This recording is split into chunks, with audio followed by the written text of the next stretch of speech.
Over the past few weeks, I've been reading a lot of articles about resurrection and the significance of Jesus' resurrection. For this video, I'm going to be sharing some quotes to you that stood out to me as I did this reading. And if you want to read these articles yourself, I'll be posting them in the video description, so check that out, and I know you'll be blessed by reading those articles.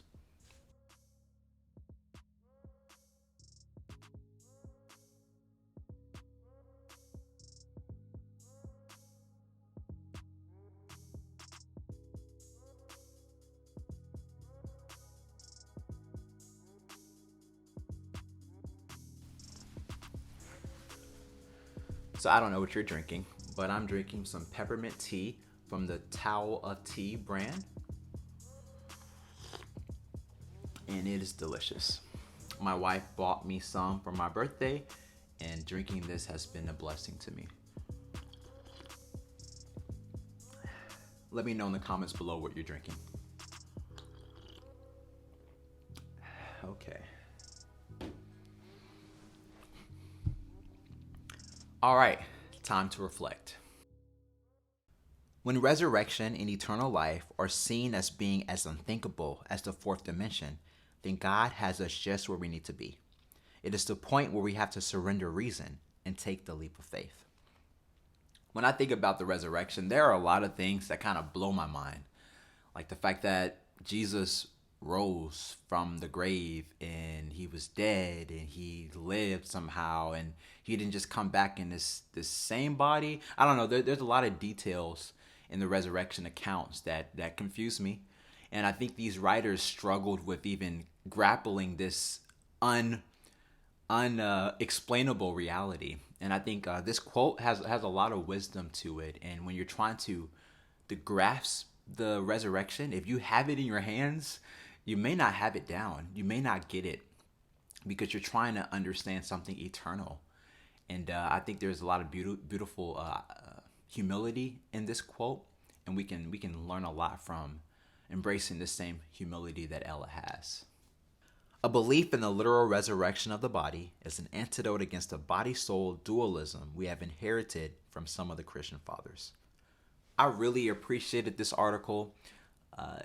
It addressed a lot of things that needed to be addressed when you're thinking about this ideal of resurrection and the beauty of the resurrection and the beauty of saying that this body matters and this body is important, because there was this belief, and many people still have this belief, that we are only souls and that we are only spirits. And I think that's true, but I think an overemphasis on that has led to people believe that this body is not important and what we experience on this planet is not important, and also what we do and how we treat the planet and how we treat people and how we treat animals, those are not really important because we are spiritual creatures above all, which is true.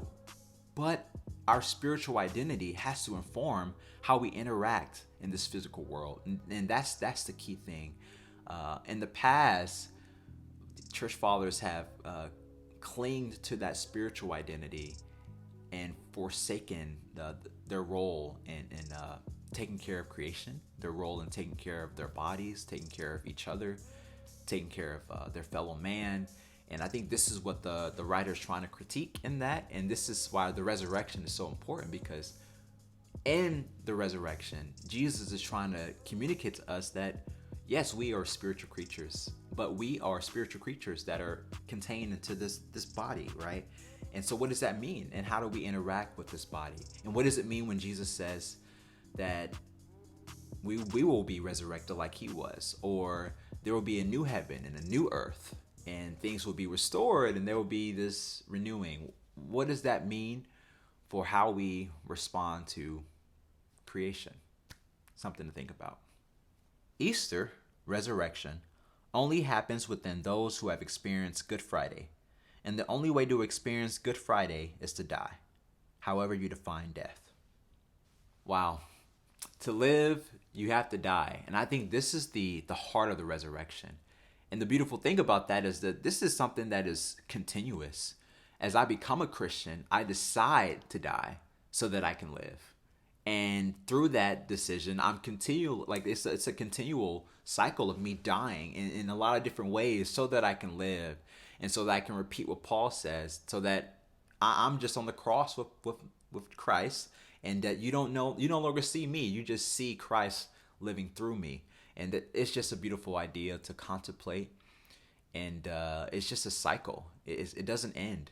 I think having baptism start this journey and symbolize the starting of this journey is just a beautiful thing, which is why the Christians practice baptisms so prevalently.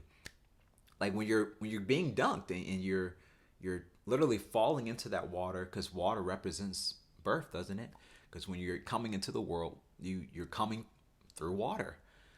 So there's a lot of beautiful symbolism there in the birth and the rebirth, and it's a continuous cycle. I am dying every day. That's my hope, so that I can live more every day. That's my hope, and I think this is what we see in the resurrection. Well, I thank you so much for watching. I think we talked about a lot of great ideas and covered a lot of great concepts. These articles are beautiful. I recommend you check them out. Let me know what you think. Leave some comments below about what you're thinking about these ideas and these quotes. I would love to keep having a discussion with you. And I would challenge you, don't just leave what you're watching and what you're reading there. We love to consume these ideas and these thoughts, but we don't let them consume us. So that's my challenge for you today.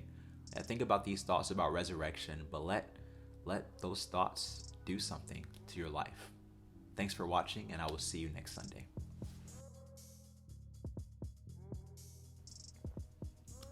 This is some good tea. Wow.